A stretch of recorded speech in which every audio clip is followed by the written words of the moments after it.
Do you think the pyramids were actually built by the ancient Egyptians with nothing more sophisticated than ropes, wooden ramps, and plain muscle power?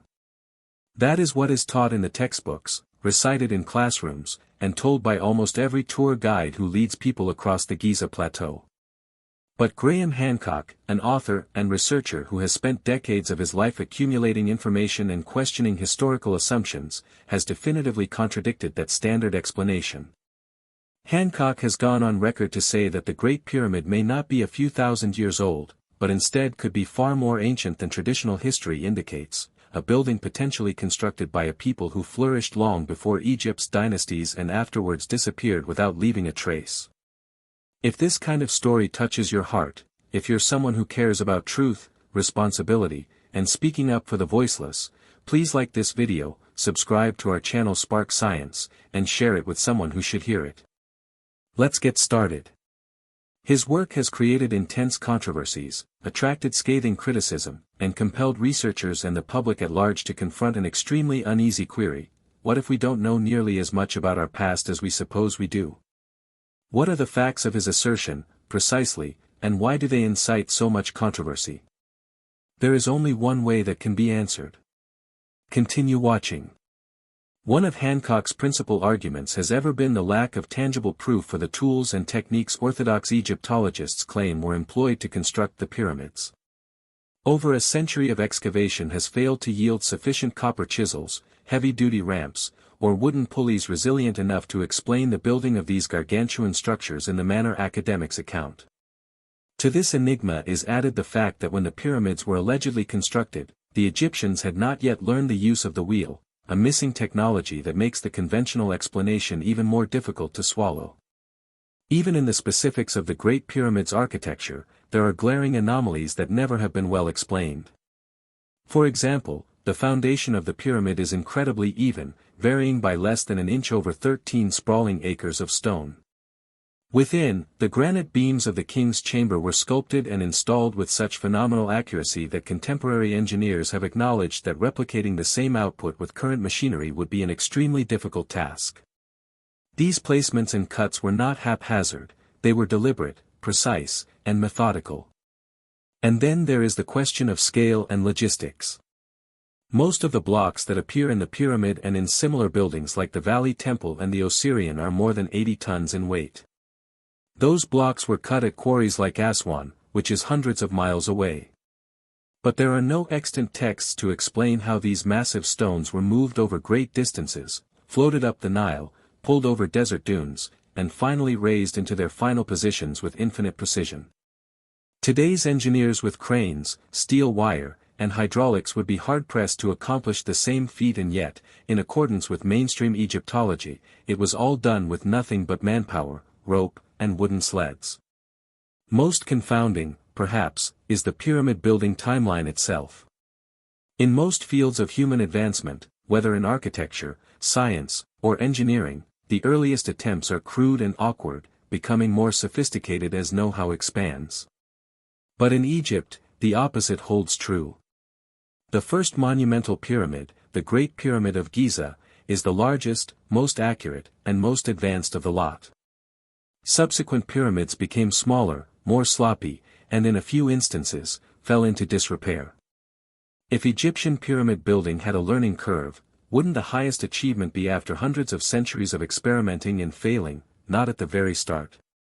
Rather, it looks as if building began with perfection, and then the art just disappeared. Perhaps even more disturbing, though, is the fact that the Egyptians, a people renowned for recording every aspect of life, their wars, rituals, astronomy, cycles of agriculture, even everyday family matters, left no clear record regarding the building of their most significant monument. No plans, no drawings, no inscriptions extolling the achievement. Apart from a pale scrawl of the name Khufu on the edge of a single stone beam in one of the higher chambers, added by some scholars long afterward. Yet even this one inscription is the sole evidence cited for assigning the pyramid to Pharaoh Khufu. This was altogether too shaky a foundation to support the conventional dating for Hancock. When confronted with these questions, mainstream archaeologists often reply with a familiar line: "We have not yet discovered the complete evidence." While that may well be true, Hancock insisted that dismissing the contradictions and anomalies does nothing but delay real understanding. His argument was not that he held all the answers, but that the existing narrative left too many holes. And in real scientific investigation, the sincere confession, "we don't know," should be a call to conduct further research, not the closure of the discussion. Briefly, Hancock urged us to rethink not only who constructed the pyramids, but also when, how, and why.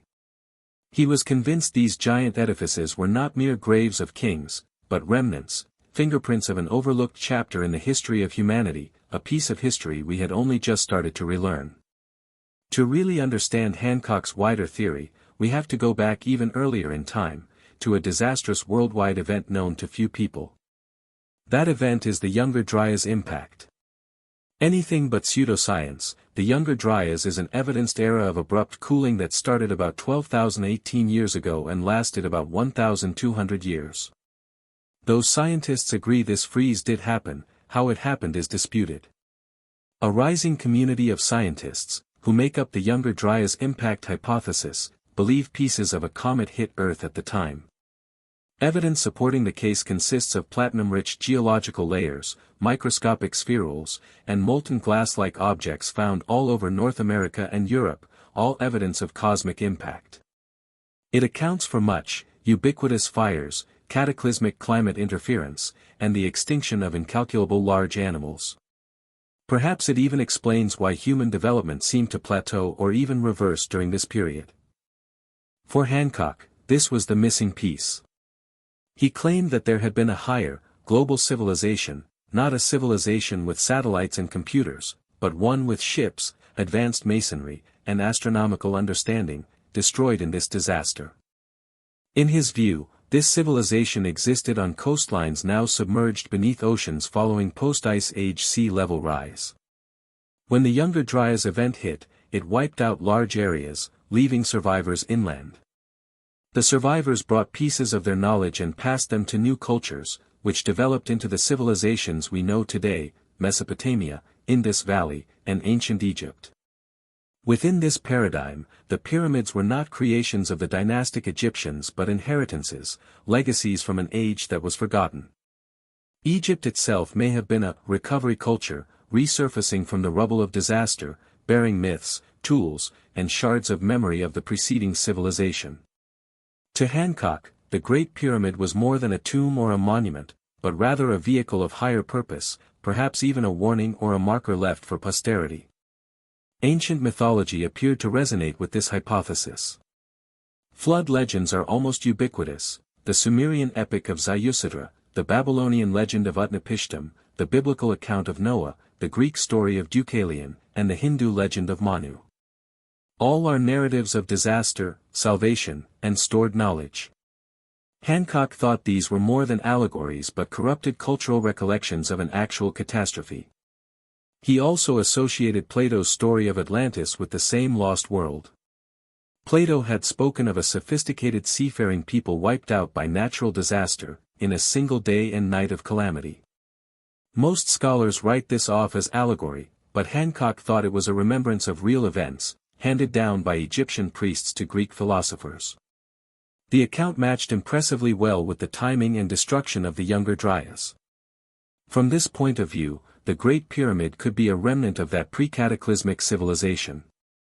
It would be enormously older than the generally accepted 4,500 years if so.